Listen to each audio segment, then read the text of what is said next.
கட்டுரை போட்டியில் கிட்டத்தட்ட தேசிய அளவில் 2.31 லட்சம் பள்ளிகளிலிருந்து 1.76 கோடி மாணவர்கள் கலந்து கொண்டனர்.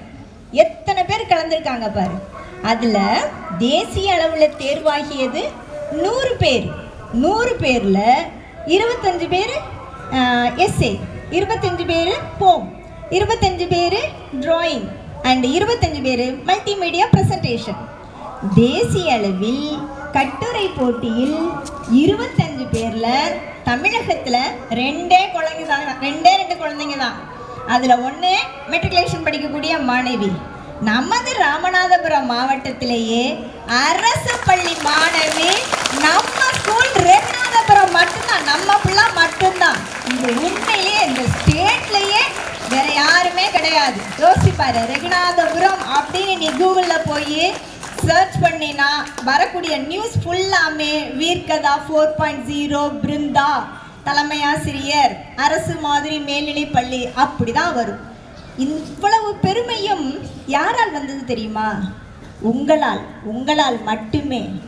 ஆர்வம் இருக்கணும், ஃபர்ஸ்ட் ஆர்வம் இருக்கணும், அதற்குரிய தேடல் இருக்கணும்ப்பா. தேடல் இருக்கிறவங்க மட்டும்தான் ஜெயிக்க முடியும். கடைசியா நிறைவாக ஒன்று சொல்லக்கூடிய வார்த்தை என்னன்னா, வாசிப்பு பழக்கமும் தேடலும் தொடர்ந்து யார்கிட்ட இருக்கோ கண்டிப்பாக அவர்களுக்கு சகலமும் சாத்தியப்படும். இதுதான் உண்மை. இதை நிரூபித்திருப்பது நமது பிருந்தா. அவளுக்கு நம்ம பள்ளியின் சார்பாக, ஆசிரியரின் சார்பாக வாழ்த்துக்களையும் நன்றிகளையும் என்றென்றும் உறுத்தாக்கி கொள்கிறேன். நன்றி, வணக்கம். சுருக்கமாக நான் சொல்றேன். ஒரு பின்னிரவு நேரம், ஆழ்ந்த உறக்கம், பிருந்தா நல்லா தூங்கிட்டு இருக்கா. ஒரு கனவு, அந்த கனவு உண்மையை விட சக்தி வாய்ந்ததாக இருக்கிறது. ஒரு பெரிய பிரம்மாண்டமான ஒரு போர்க்களம்.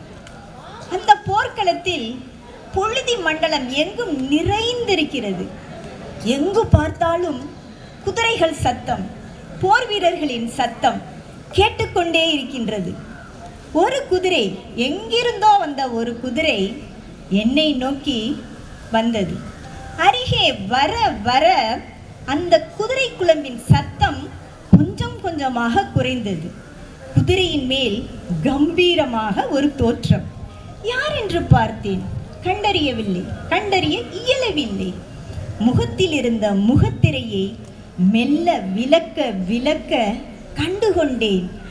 ஆங்கிலேயர்களை எதிர்த்து போராடியவர், தன்னம்பிக்கையின் அடையாளம், தேசபக்தியின் மறு உருவம், ஜான்சி ராணி லட்சுமிபாய் என் கண்முன்னே என்பதை நான் புரிந்து கொண்டேன். என் உடலெங்கும் சில்லிட்டு மயிர்கால்கள் கூச்செறிந்தன. என்னிடம் ஏதோ சொல்வதற்காக வந்திருக்கிறார் என்பதை மட்டும் புரிந்து கொண்டேன். என்ன சொல்கிறார் என்பதை கவனமாக கவனித்தேன். அவர் என்னிடம் என்ன கூறினார் தெரியுமா? இந்திய சுதந்திர போராட்ட வீரர்கள் அனைவரும் நீங்கள் சுதந்திரம் என்னும் சுவாச காற்றை சுவாசிக்க வேண்டும் என்பதற்காக தன் வாழ்நாள் முழுவதையும் அர்ப்பணித்தவர்கள். இந்திய சுதந்திர போராட்டத்தில் பெற்ற சுதந்திரத்தினை வெறும் கொண்டாட்டமாக கொண்டாடுவது மட்டும் பரிசல்ல. ஒவ்வொருவரும் தன் கடமையினை உணர்ந்து செயலாற்ற வேண்டும். இராணுவ வீரர்கள் தான் செயலாற்ற வேண்டும், நாட்டுக்கு சேவை செய்ய வேண்டும் என்று நினைக்க கூடாது. தேச சேவை என்பது அனைவரும் ஒற்றுமையாக இருப்பது, மரபுகளை பேணி பாதுகாப்பது, பிறரை மதித்து நடப்பது. இதற்கு தேவை நல்ல குணம். அந்த குணம் என்ன தெரியுமா? தைரியம். முதலாவது தைரியம். தேவையானவற்றை தேவையான நேரத்தில் தேவையானவர்களுக்கு செய்யும் வலிமையே தைரியம். பிறரை மதித்து நடத்தல் வேண்டும். சமூக நீதியை நிலைநாட்ட வேண்டும். இந்த மதிப்புகளை பின்பற்றினால் நம்முடைய வருங்காலம் ஒளிமயமானதாக இருக்கும். இதை கடைபிடிக்கும் பொழுது நம்முடைய முன்னோர்களுக்கும் எதிர்கால தலைமுறையினருக்கும் நாம் மதிக்கின்றோம், மரியாதை கொடுக்கின்றோம் என்பது பொருள். அடுத்ததாக, தேச சேவை என்பது பெரிய தியாகத்தால் விளைவது மட்டுமல்ல, அன்றாட செயல்பாடுகளிலும் இருக்கின்றது. உதாரணமாக கல்வி அறிவு, நாம் இருக்கக்கூடிய சுற்றுப்புறத்தை பசுமையாக பேணி பாதுகாத்தல், சமூக ஒற்றுமை, இவையும் தேச சேவைதான். இவற்றை வழிகாட்ட ஒருவர் வர வேண்டும் என்று காத்திருக்க வேண்டாம். ஏனென்றால் உங்களிடமே பிறரை ஈர்க்கவும் மாற்றங்களை உருவாக்கவும் சக்தி இருக்கின்றது. கல்வி அறிவு என்பது முன்னேற்றமடைந்த சமுதாயத்தின் முதுகெலும்பு.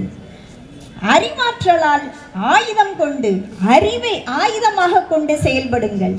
கல்வி அறிவால் நீங்கள் உயர்வது போல உங்கள் சார்ந்தவர்களையும் உயர்த்துங்கள். கல்வி அறிவால் உயர்ந்த நாடு வலிமையான நாடு என்று என்னிடம் கூறினார். கூறி அவர் கை நீட்டினார். அவர் கரம் பற்றும் நோக்கில் நானும் என் கரம் நீட்டினேன். பொழுது புலர்ந்தது, கனவு கலைந்தது. ராணி லக்ஷ்மிபாய் மறைந்து போனார். ஆனால் அவர் கூறிய அந்த ஒற்றுமை, தேசபக்தி, இவை அனைத்தும் என் மனதில் ஆழமாக பதிந்தது. பாரத நாடு பழம்பெரும் நாடு, நீரதன் புதல்வர் இந்நினைவு அகற்றாதீர் என்ற பாரதியின் வரிகள் மட்டும் என் காதுகளில் இன்றளவும் ஒலித்து கொண்டே இருக்கிறது. இவ்வாறாக அந்த கட்டுரை முடிவுற்றது.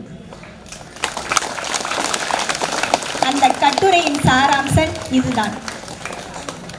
இதை நானும் பிருந்தாவும் டிஸ்கஸ் பண்ணி அழகாக எழுதி கொண்டு வந்தாங்க. அதை கொஞ்சம் முறைப்படுத்தி, நெறிப்படுத்தி, வரிசைப்படுத்தி பதிவேற்றம் செய்தேன்.